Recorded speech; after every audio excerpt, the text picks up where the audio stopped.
শব্দের মধ্যে পাশাপাশি দুটি করে ধ্বনি সমাবেশ ঘটলে তাকেই বলা হয় ব্যঞ্জন সমাবেশ। ব্যঞ্জন সমাবেশ দু প্রকার হয়, একটি হলো গুচ্ছধ্বনি এবং একটি যুক্তধ্বনি।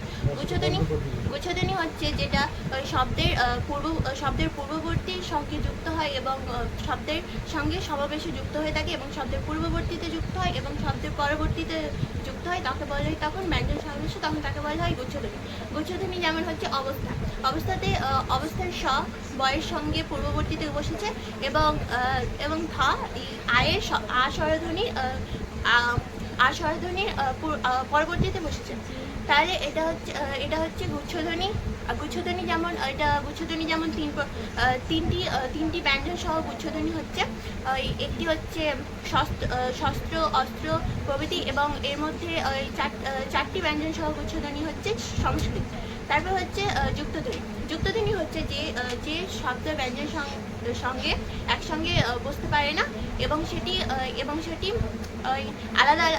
সেটি আলাদাভাবে হয় না, সেটি একটি ধ্বনির সমাবেশে গুচ্ছ হয়ে বসে। যেমন হচ্ছে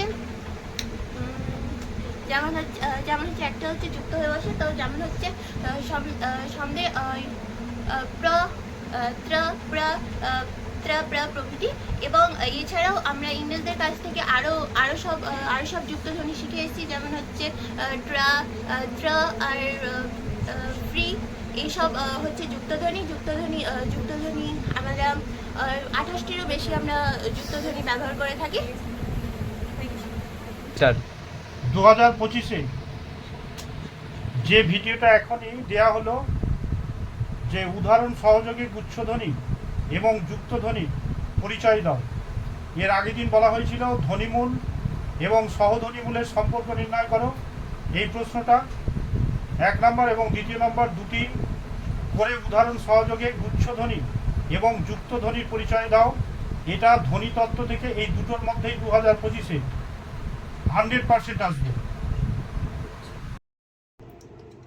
আমি তোমাদের ছোট ভাই, আমি বারবার বলছি আমার বাবার কমেন্টগুলো তোমরা করো, 99% আসবে।